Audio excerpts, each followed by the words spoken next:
ನಿಸ್ವಾರ್ಥದಿಂದ ಅಮೋಘವಾಗಿ ತನ್ನಲ್ಲಿದ್ದ ಶಕ್ತಿ ಸಾಮರ್ಥ್ಯದ ಪರಿಮಿತಿ ಅರಿತು ಅದು ಮಾಡಿದ ಸೇವೆ ಇನ್ನೊಬ್ಬರಿಂದ ಸಾಧ್ಯ ಇಲ್ಲದು. ಅದಕ್ಕೆ ಏನು ಕೊಡುವುದಕ್ಕೆ ಸಾಧ್ಯ? ಪಾಪ ಶಕ್ತಿ ಮೀರಿ ಶ್ರಮಿಸಿದೆ. ದೇವರೇ, 3 ಬರೆಗಳಾಯ್ತು ಬೆನ್ನಲ್ಲಿ. ಎಲ್ಲರೂ ಮಾಡಬೇಕಾದ ಕೃತ್ಯದಲ್ಲಿ ಭಕ್ತರಾದವರು ದೇವರಿಗೆ ಸರ್ವವಾಗಿ ಸಮರ್ಪಿಸಬೇಕಂತೆ. ಅಹಂಕಾರ ಇರಬಾರದಂತೆ. ಈ ಅಹಂಕಾರ ಈ ಅಳಿನಿನಲ್ಲಿ ಇರಲಿಲ್ಲ.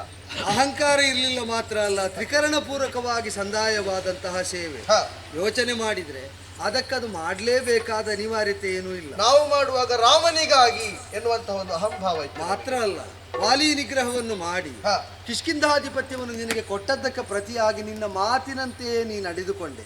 ನಿನ್ನ ಬಲವನ್ನು ಅದಕ್ಕಾಗಿ ವಿನಿಯೋಗಿಸಿ ಒಂದು ಬದ್ಧತೆ ಉಂಟು. ಬದ್ಧತೆ ಇಲ್ಲದೆ ನಿರ್ಮಮತೆಯಿಂದ ನಿರ್ಮೋಹತ್ವದಿಂದ ಅದು ಮಾಡಿದೆ.